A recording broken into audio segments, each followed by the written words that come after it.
नमस्कार साथियों, मैं हूं भुवन चंद्र जोशी। इस वक्त आप देख रहे हैं भारत और पाकिस्तान के बीच में कई चैनलों में आप देख रहे हैं कि युद्ध की, जैसे कि युद्ध हो जाएगा, युद्ध की घोषणा हो चुकी है, इस तरह के तमाम ऐसी खबरें दे रहे हैं न्यूज़ चैनलों में।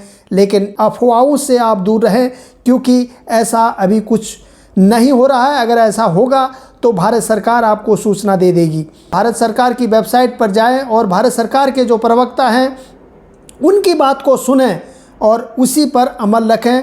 न कि ज़्यादातर न्यूज़ चैनल जिस तरह की खबरें दिखा रहे हैं, जिस तरह से उन्होंने प्रोपेगेंडा चलाया हुआ है कि पूरे देश के अंदर जिस तरह से एक आतंक का जैसा एक माहौल खड़ा कर दिया है, लोगों में एक दहशत जैसा एक माहौल खड़ा कर दिया है कि अब लड़ाई हो गई है, लड़ाई हो रही है, लड़ाई की घोषणा हो गई है। तमाम ऐसी अफवाहें जो चलाई जा रही हैं, जो फेक न्यूज़ चलाई जा रहे हैं, उस पर आपको फोकस करना होगा। क्योंकि जब युद्ध होता है, युद्ध की जब घोषणा होती है, तो तमाम ऐसी चीज़ें होती हैं जिन पर सरकार अपना स्टैंड खड़ा करती है। सरकार घोषणा कर देती है देश के अंदर कि कब युद्ध होने वाला है, कब एक देश दूसरे देश पर जब युद्ध की तैयारी होती है तो भारत सरकार उस पर अपने देशवासियों को बताती है।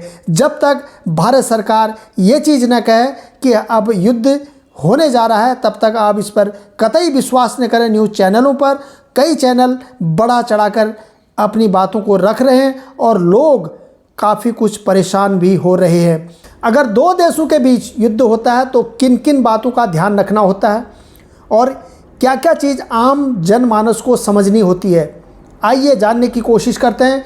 यदि जब दो देशों के बीच युद्ध होता है तो अपने देश के नागरिकों को कई चीज़ों का ध्यान रखना होता है।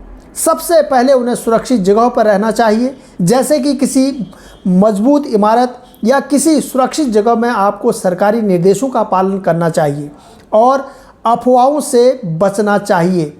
और अफवाहों से बचने के साथ साथ इसके अलावा उन्हें अपने घर में आवश्यक सामग्री स्टॉक रखना चाहिए, जैसे कि पानी, भोजन, दवाइयाँ इत्यादि।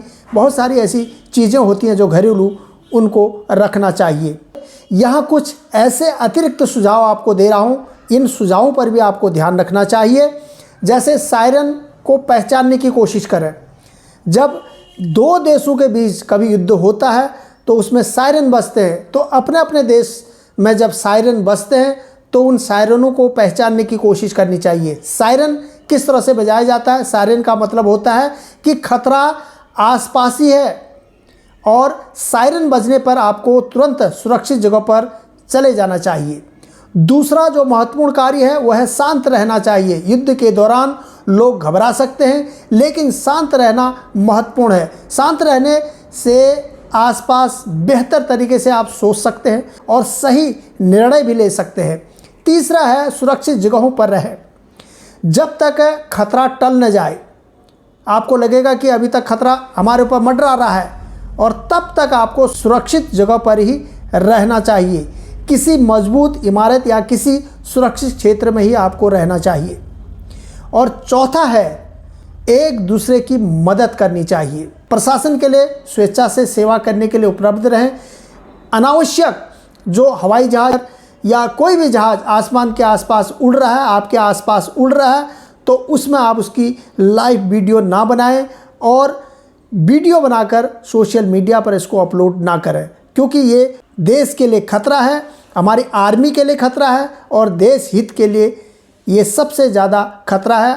आमतौर पर हम देखते हैं कि एक देश और दूसरे देश पर युद्ध किन किन परिस्थितियों में होता है, किस कंडीशन में होता है और कौन इसकी घोषणा करता है, इसके बारे में भी जानते हैं।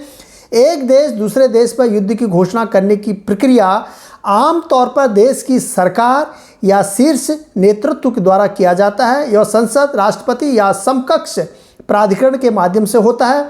कुछ देशों में युद्ध की घोषणा के लिए संवैधानिक प्रक्रिया का पालन करना पड़ता है, जैसे कि संसद या विधायिका से अनुमोदन प्राप्त करना होता है। युद्ध की घोषणा की जो प्रक्रिया है, पहली है सरकार का निर्णय। युद्ध के दौरान घोषणा का निर्णय आमतौर पर सरकार या शीर्ष नेतृत्व द्वारा किया जाता है। दूसरा है कानूनी प्रक्रिया। कुछ देशों में युद्ध की घोषणा के लिए संवैधानिक प्रक्रिया का पालन करना पड़ता है, जैसे कि संसद या विधायिका से अनुमोदन लेना पड़ता है। तीसरा है औपचारिक घोषणा। युद्ध की घोषणा आमतौर पर एक लिखित दस्तावेज के रूप में की जाती है, जैसे कि दूसरे देश को सौंपा जाता है। और चौथा है अप्रत्यक्ष घोषणा। कुछ मामलों में युद्ध की घोषणा अप्रत्यक्ष रूप से की जा सकती है, जैसे कि किसी देश पर हमला करना या किसी क्षेत्र को अपनी सेना से घेर लेना। भारत में युद्ध की घोषणा, भारतीय संविधान के अनुसार युद्ध की घोषणा करने के अधिकार राष्ट्रपति के पास है, लेकिन इसका इस्तेमाल प्रधानमंत्री, केंद्रीय मंत्रिमंडल और संसद की सलाह पर भी किया जा सकता है। उदाहरण के लिए आप देखेंगे कि आपने देखा होगा करीब 1.5 साल से यूक्रेन और रशिया का युद्ध चल रहा है और रूस और यूक्रेन पर हमला करने के लिए युद्ध की घोषणा अप्रत्यक्ष रूप से की गई थी, जिसमें यूक्रेन पर हमला किया गया और रूसी सेना ने यूक्रेन के क्षेत्र को घेर लिया। तमाम ऐसे उदाहरण हैं जिन उदाहरणों को हम फॉलो कर सकते हैं, देख सकते हैं और सरकारी जो प्रवक्ता हैं उनकी बातों को सुने, सरकार की बातों को सुने। सरकार कब किस बात की घोषणा कर रही है, युद्ध हो रहा है या युद्ध नहीं हो रहा है, वो सरकार पर डिपेंड करेगा। अभी ऐसा कुछ हो नहीं रहा है। खबरें सही और सटीक होनी चाहिए, खबरें नॉर्मल तरीके से दी जा सकती हैं ताकि लोग उस बात को समझ सकते हैं। अभी तक के लिए इतना ही। नमस्कार।